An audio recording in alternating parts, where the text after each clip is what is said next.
Dans le cas de cette approche, il y a encore assez peu de travaux qui ont cherché à mettre en évidence systématiquement les effets.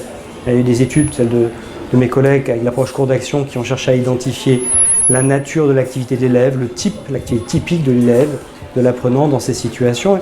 Moins de travaux ont porté sur les effets en termes de compétences.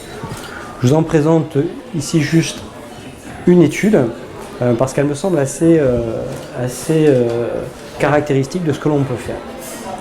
Donc on est en U13, pour convoquer suffisamment de pratiquants en club et pas en éducation physique, avec 4 écoles de foot mobilisées dans cette étude, 40 pratiquants, et qui sont confrontés à la question de comment améliorer la progression collective vers la cible. Pour mesurer l'efficacité de cette progression, l'indice c'est très simple, c'est une mesure de la distance franchie par le ballon à chaque possession de balle. Donc on part du bas du terrain jusqu'à où on avance, et donc on a une mesure précise de l'efficacité de la progression. Pour comparer différents formats pédagogiques et voir les effets alors conjugués et singuliers de chacune des variables, j'ai procédé en 4 conditions. La première condition, c'est une condition très simple. Des élèves pratiquent du foot en 5 contre 5 sur un terrain qui fait 30 sur 50, je crois, qui est placé n'importe où dans l'espace de jeu habituel. Et dans ce pré-test pour tous les élèves, on a simplement vérifié que les groupes avaient une progression similaire. Dans un deuxième temps, le groupe 1 a continué à pratiquer pendant 2 sessions de formation la même situation, 5 contre 5, sans d'autres contraintes. Et on a vu qu'ils s'adaptaient et qu'ils arrivaient à progresser un petit peu. Leur progression de balle leur a permis d'arriver à 16 mètres au lieu de 14 mètres en moyenne de progression. Deuxième condition, ça se gâte un peu.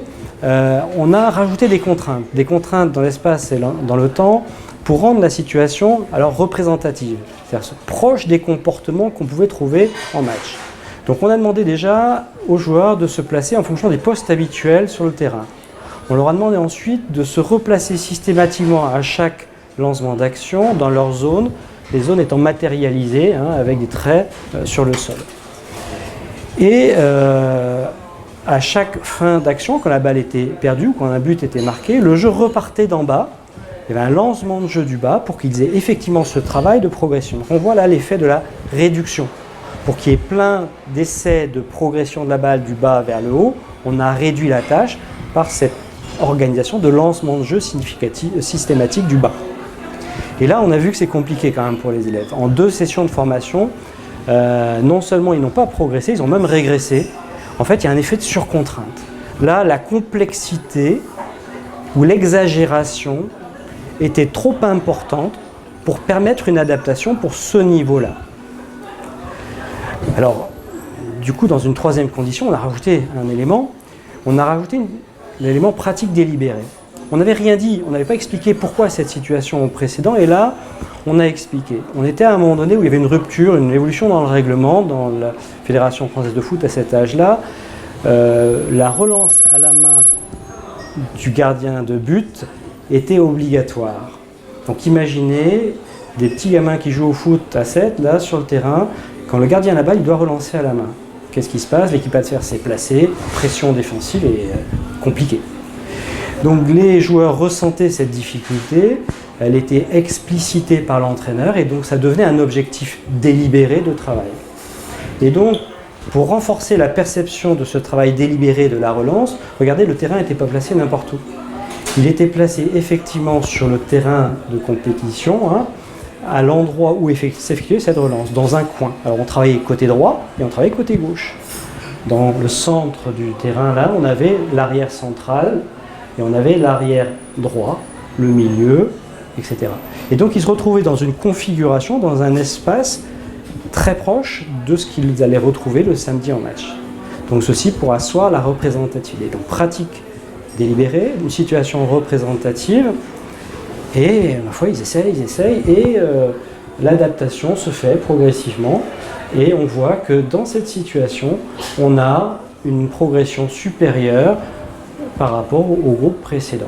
C'est significativement supérieur, on a une progression jusqu'à 17 mètres en moyenne, à chaque possession de balle, la balle progresse de 17 mètres. Qu'est-ce qu'on a rajouté ensuite? On a rajouté un élément qu'évoquait Isabelle. Tous les élèves ne sont pas égaux, c'est-à-dire tous les apprenants ne perçoivent pas forcément cette configuration favorable. Alors configuration, c'est quoi là? C'est un positionnement, une banane sur le terrain par exemple, position en banane des différents joueurs pour assurer une continuité vers l'avant. C'est une circulation du ballon, peut-être plutôt sur le côté avant de revenir vers l'intérieur, je ne sais pas. En tout cas des circulations qui vont être marquantes parce que permettant de sortir de cette pression défensive des adversaires. Bref, pour repérer ces éléments saillants dans le flux de l'expérience, eh bien l'éducateur, l'enseignant a un rôle à jouer.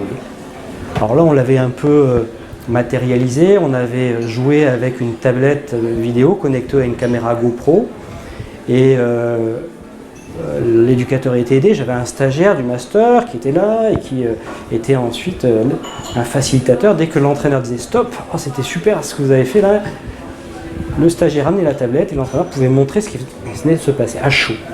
Les joueurs voyaient à chaud ce qu'ils venaient de faire de bien. Et donc ils avaient une image précise de ce qui avait fonctionné et ce à quoi ils devraient peut-être chercher à se rapprocher. Juste leur montrer et ça repart. Pas de long débat, hein, pas de grande discussion, pas d'interpellation, d'utilisation du langage pour mettre en mots. Vous avez vu? Allez, ça repartit. Et donc, avec cette condition, cette pratique informée, on a eu des effets vraiment spectaculaires puisque, vous voyez, hein, la moyenne devient de 20 mètres en progression avec donc une différence significative par rapport aux 3 autres conditions. Donc il y a bien un effet condition et il y a bien des différences de résultats, d'efficacité entre ces 4 conditions.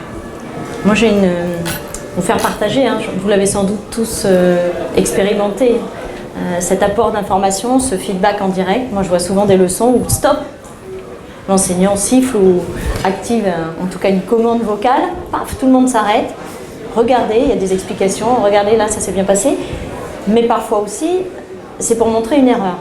Donc c'est soit un arrêt sur image positif, soit un arrêt sur image négatif qui veut mettre en évidence l'échec.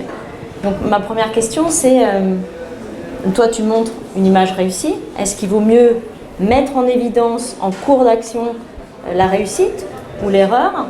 Et là tu as parlé de la tablette et c'est ma deuxième question, je le vois aussi, des enseignants qui font des photos, hein, des arrêts sur image photo, donc ils n'arrêtent pas le jeu. Et après, au moment du bilan, ils convoquent ces images. Donc avec un aspect différé par rapport à la réalisation de la performance, ou en tout cas de la réalisation de l'activité de l'élève. Donc ma deuxième question, tu l'as un petit peu dit, mais je ne sais pas si ça a un impact. Est-ce qu'il faut mieux arrêter le jeu en cours d'action, stop, on la voit hein, cette scène, stop, vous ne bougez plus, et j'explique, regarde où tu es placé, là l'espace libre, tu aurais dû marquer ici.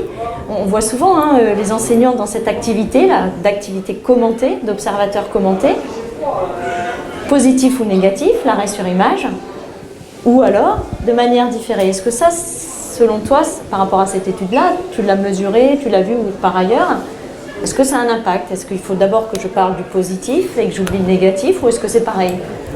Alors, il y a 2 questions, donc 2 réponses. Sur la différence entre les feedbacks immédiats, feedbacks différés, alors on n'a pas comparé exactement 2 conditions. On a une étude qu'on a faite en 2018 où il y avait feedback différé et immédiat, mais ce n'était pas tout à fait les mêmes conditions de feedback. Donc ma réponse est un peu biaisée. Mais en tout cas, dans la littérature, le principe c'est que plus on donne des feedbacks proches de l'action, plus ils sont efficaces.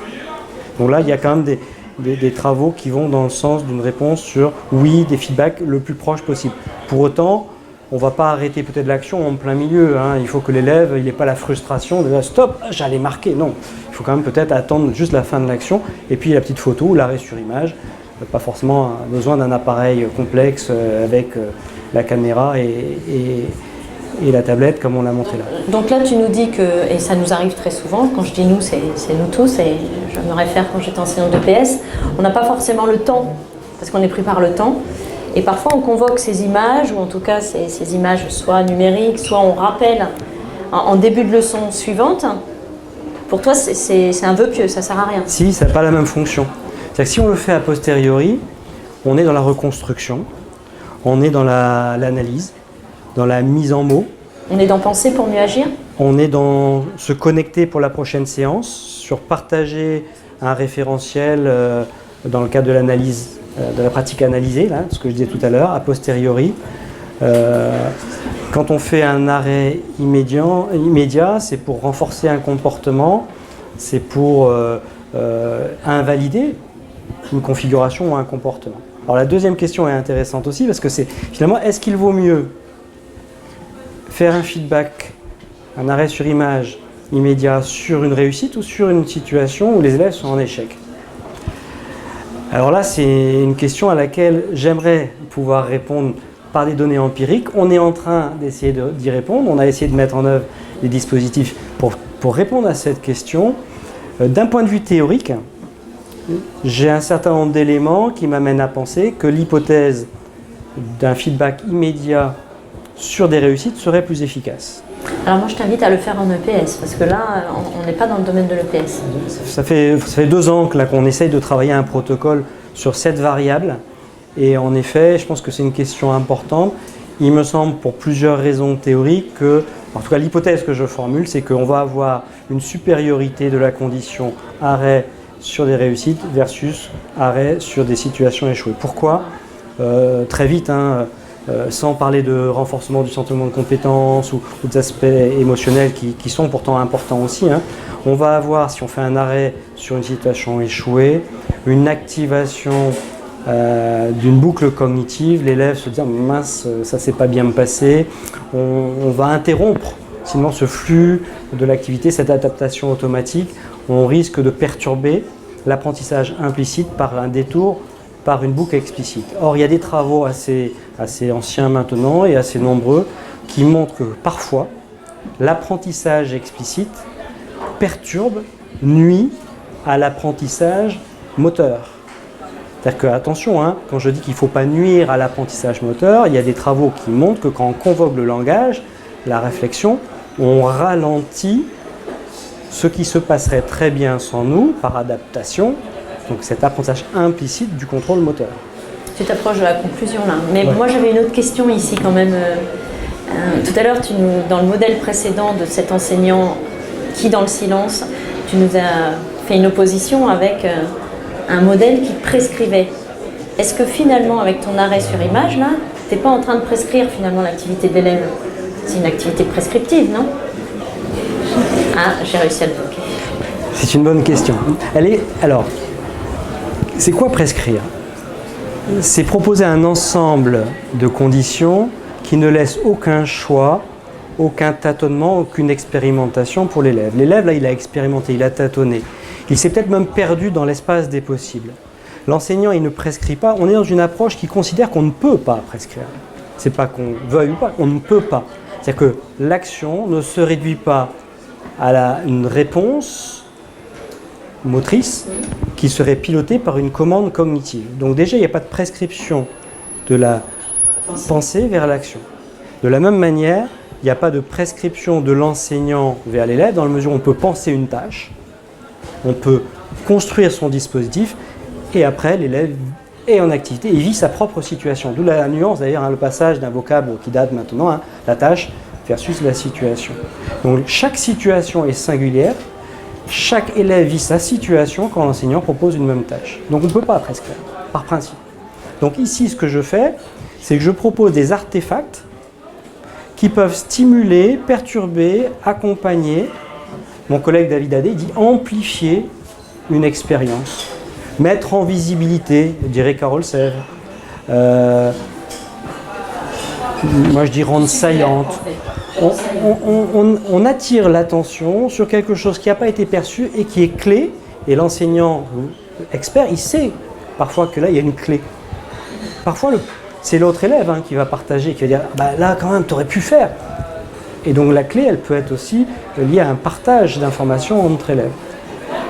Mais ce n'est pas de la prescription parce que dans ces approches-là, par principe, on ne peut pas prescrire.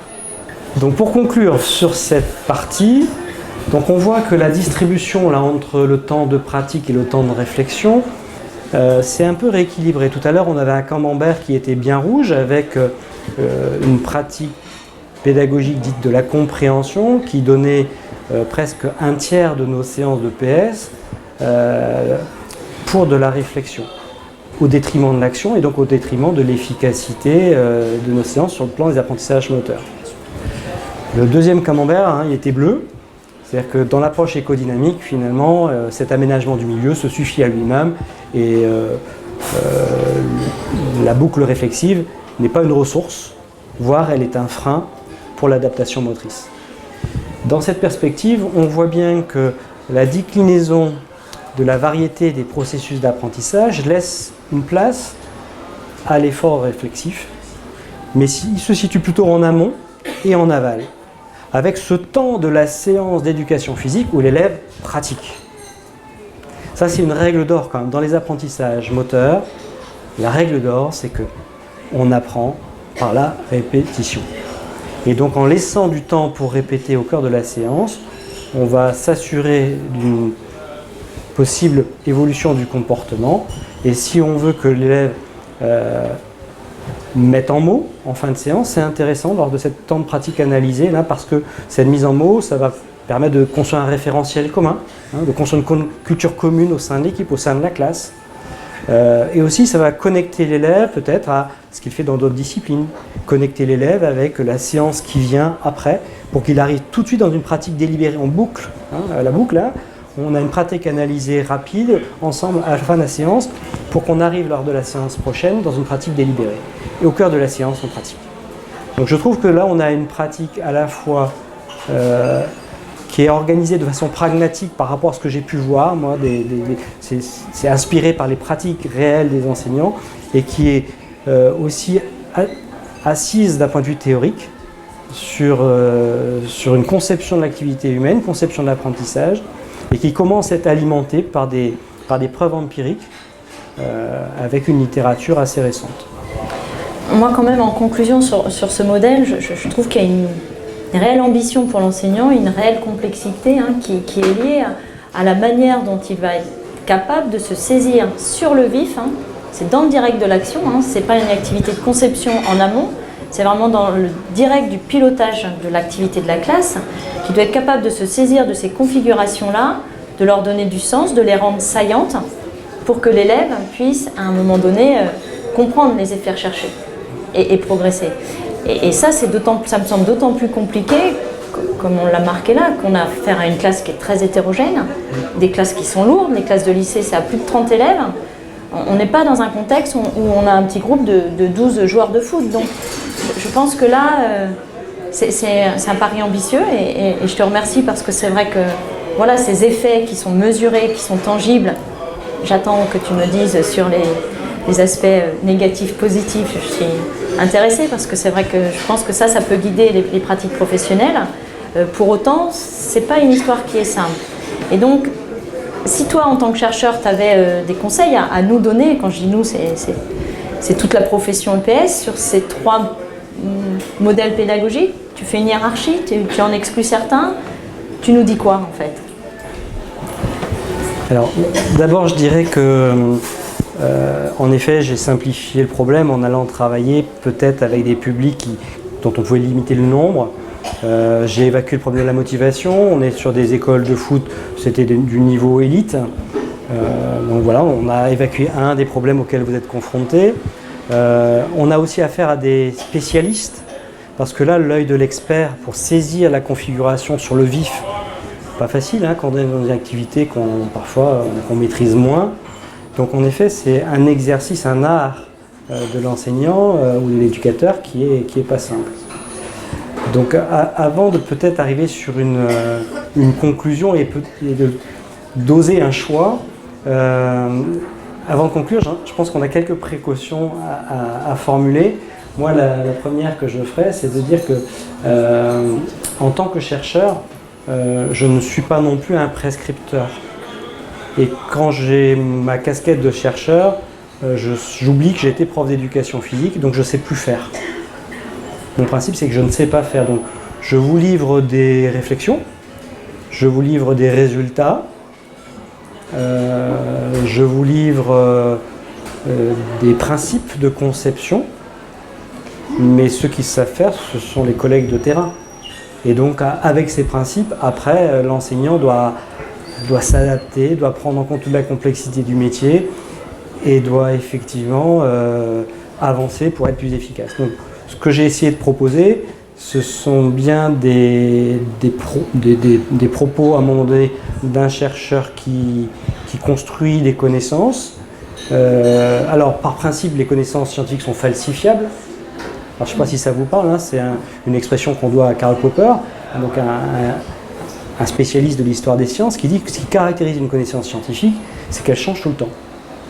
Et aujourd'hui, c'est important, hein, à l'ère du Covid, où on a parfois du mal à s'appuyer sur des connaissances scientifiques pour décider, on voit bien à quel point il faut être lucide sur le fait que ce que l'on sait aujourd'hui, quand on est sur une connaissance scientifique, eh bien, ça va être un petit peu modifié demain. Ça va changer. Et c'est ça qui caractérise une connaissance scientifique, contrairement à une croyance qui, elle, est stable dans le temps. Les croyances religieuses sont les mêmes depuis des siècles.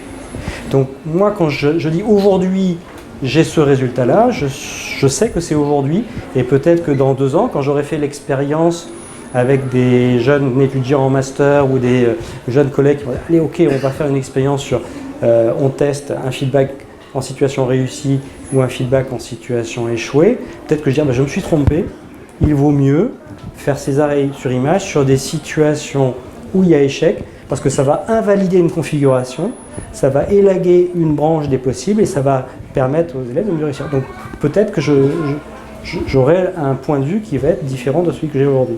Donc ça, c'est une précaution vraiment importante pour pas que vous vous disiez « Ok, ça c'est la recherche, c'est simplifié, c'est son monde, et puis nous, on a notre pratique, c'est encore autre chose. » Je pense qu'il y a une porosité entre les deux, mais que cette porosité, elle est de l'ordre de l'échange, de l'artefact aussi. Moi, je balance un truc et finalement, à vous de voir si vous en saisissez, quoi. À vous de jouer. Moi, je propose aussi qu'on passe un peu vite sur les précautions parce que je m'aperçois que je les ai déjà dites en cours. On voulait les mentionner là, juste avant la conclusion. Mais mon regard est biaisé par ma position d'aujourd'hui et chaque leçon d'EPS est une création.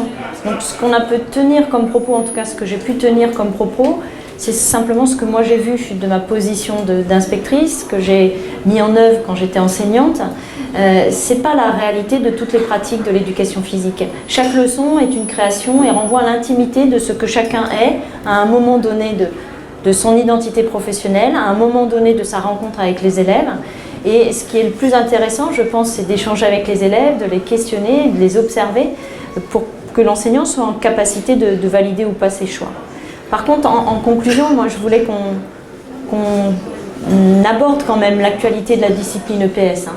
Entre penser agir ou agir et penser en même temps, je crois que ça renvoie, comme je l'ai dit, aux conceptions même de l'enseignant. C'est l'enseignant qui va dans la conformité à un cadre réglementaire et en lien avec le contexte dans lequel il vit, construire ce qui lui semble mieux.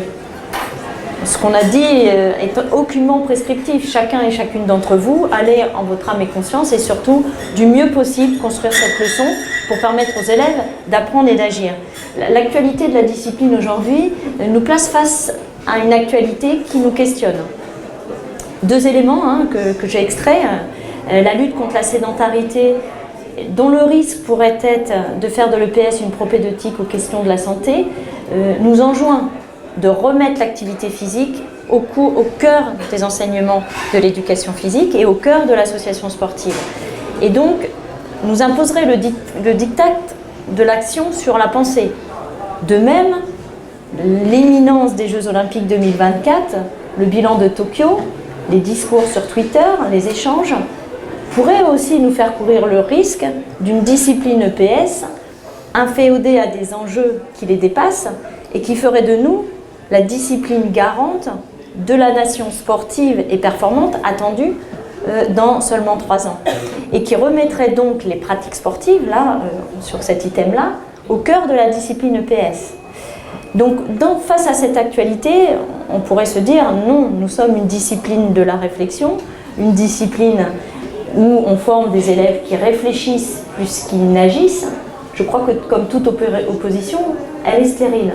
Et c'est moi je pense dans l'enrichissement, ces dispositifs autour de l'activité physique quotidienne dans le premier degré Et dans le second degré, tout ce qui est fait autour de la lutte contre la sédentarité, c'est quelque chose qui nous enrichit. Il ne faut pas voir ça comme quelque chose qui nous déposséderait d'une identité. Au contraire, ça vient nous enrichir, moi il me semble. Le fait sportif, qui actuellement est sous le feu de la rampe, est-ce qu'il faut pour autant se construire en opposition par rapport au fait sportif? Je ne le crois pas.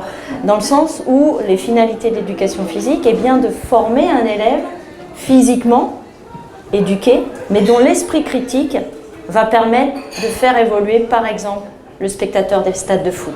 Moi, je suis effarée, et je dis ça au footballeur qui est à côté de moi. J'accompagne mon fils qui est passionné des matchs de foot, et je passe plus mon temps à regarder ce qui se passe chez les spectateurs que ce qui se passe sur le terrain. Et je pense que là, ça peut être une riche opportunité que de mettre l'accent aussi sur la formation de l'élève spectateur que ces Jeux Olympiques et Paralympiques 2024. Donc je pense qu'on n'a pas à y perdre notre identité, on n'a pas à y perdre nos fondements. On peut, au regard de cette actualité qui pourrait nous déstabiliser, faire en sorte qu'elle nous enrichisse, tout en valorisant l'action, l'agir, qui est au premier plan, c'est ce qui fonde notre discipline, et qui permet aussi aux élèves d'être des citoyens qui réfléchissent et qui développent leur esprit critique. J'essaie de positionner ces différentes approches dans un triangle pour faire un choix et pour vous amener à comprendre pourquoi je fais ce choix quand même.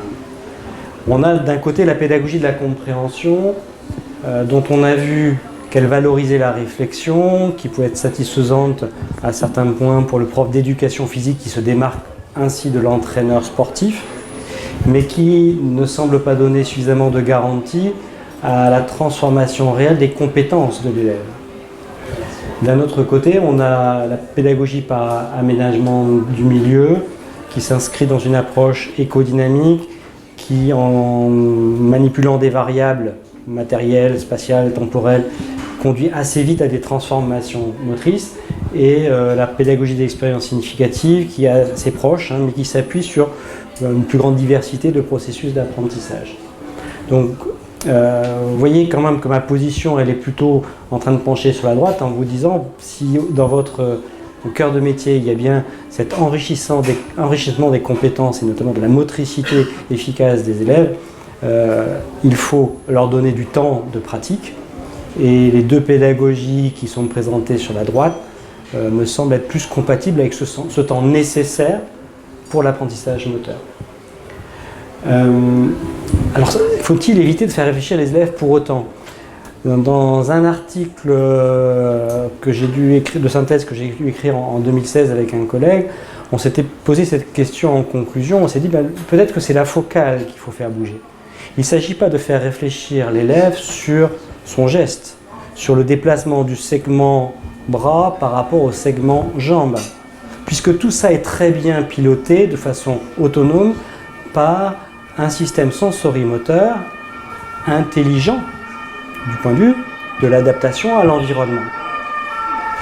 Cette réflexion, cet effort de réflexion, elle peut porter, alors on appelle ça un niveau métacognitif, sur comment je me comporte en tant qu'élève, comment je me comporte dans mon rapport à l'autre, socialement, comment je me comporte dans mon métier d'élève. Est-ce que je suis capable de piloter mon attention en disant là il faut que je reste concentré, c'est la fin, je suis fatigué, il reste 1 minute, mais 7 minutes, il faut que je mobilise volontairement mon attention. Et donc c'est sur ces mécanismes-là, je trouve qu'on a un rôle très important à jouer sur l'effort d'amener l'élève à réfléchir à son attitude, à ce qu'on appelle son comportement social, ses compétences sociales, et c'est aussi ses compétences psychosociales, être capable de conduire son attention, gérer sa motivation. Bref, tous ces outils méthodologiques qu'on lui offre en éducation physique pour continuer à apprendre aussi plus tard. Et donc là, en effet, l'effort réflexif me semble fructueux. Voilà. Et on avait juste une diapo à partager pour juste faire arrêter. Pour inviter au débat. Voilà. Merci à tous en tout cas pour votre écoute.